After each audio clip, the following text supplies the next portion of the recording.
Bye Chitale बंधू. ब्रेकनंतर बुलेटिनमध्ये आपल्या सगळ्यांचं पुन्हा एकदा स्वागत. हरियाणाच्या हिसारमधून ज्योती मल्होत्रा नावाच्या युट्यूबरला अटक करण्यात आली आहे.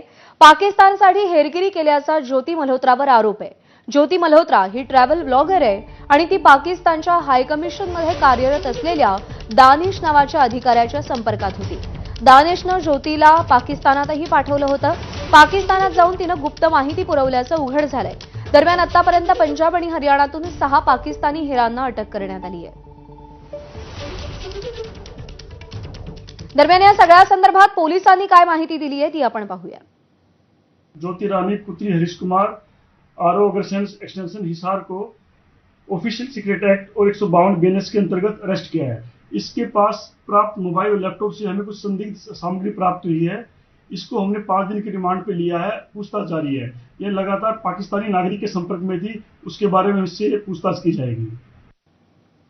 दरम्यान आपली मुलगी हेर नसल्याचं सांगत ज्योतीच्या वडिलांनी मात्र सगळे आरोप फेटाळून लावलेत. वो तो कहती है मैं तो गई तो थी, इनकी परमिशन से गई थी, बिना परमिशन के मैं नहीं गई।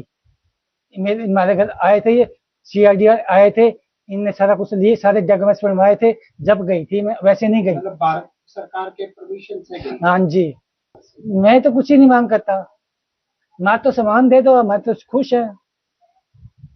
तो उसके खिलाफ मुकदमा भी दर्ज हुआ है?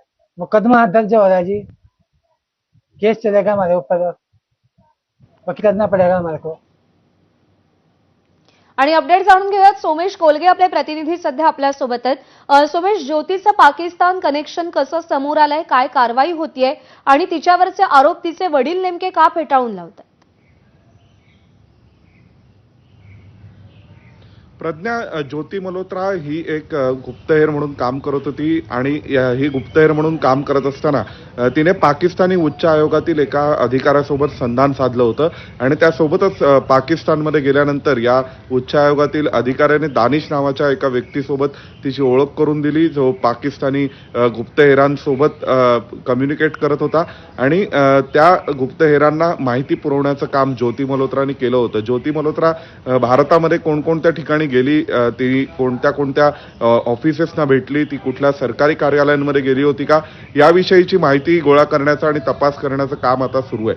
परंतु स्वतः अतिशय प्रसिद्ध युट्यूबर आणि रील स्टार झालेल्या ज्योती मल्होत्राची अशी कारवाई उघड झाल्यामुळे अनेकांच्या भुवया उंचावल्या आहेत. दुसऱ्या बाजूला पंजाब पोलिसांनीही 5 ते 6 जणांना पाकिस्तानी गुप्तहेर असल्याच्या आरोपाखाली अटक केली आहे. आसामच्या पोलिसांनी सुद्धा 2 ते 3 राज्यांमध्ये जाऊन काही लोकांविरोधात कारवाई केली आहे, जे पाकिस्तानला गुप्तपणे माहिती देत होते आणि ओटीपी व्हेरिफिकेशन देत होते. व्हॉट्सअप अकाउंट उघडण्यासाठी आपल्याला माहिती आहे एक ओटीपी द्यावा लागतो, तर भारतीय फोन नंबरचा ओटीपी हा पाकिस्तानमध्ये पोहोचवला जात होता आणि मग पाकिस्तानमधून भारताच्या नंबरचे व्हॉट्सअप अकाउंट, भारताच्या नंबरचे सोशल मीडिया अकाउंट्स काढले जात होते आणि ज्योती मल्होत्राच्या बाबतीत तर गंभीर संशय आहे की तिने प्रत्यक्ष हेरगिरी काही ना काही माहिती पुरवण्याच्या अनुषंगाने केली आहे. त्यामुळे सध्या गोपनीयता अधिनियम 1921 खाली तिला अटक करण्यात आलेली आहे आणि अशा स्वरूपाची कारवाई देशभरात विविध पोलीस यंत्रणांकडून सुरू असताना दिसते की ज्यांनी या संपूर्ण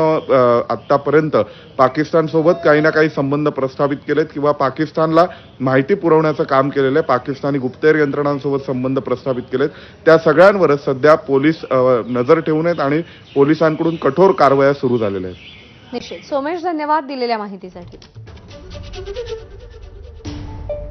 दरम्यान पाकिस्तानातील दहशतवाद विरोधातील ऑपरेशन सिंदूर नंतर देशाची बाजू आंतरराष्ट्रीय स्तरावर मांडण्यासाठी सर्वपक्षीय शिष्टमंडळाची घोषणा झाली आहे.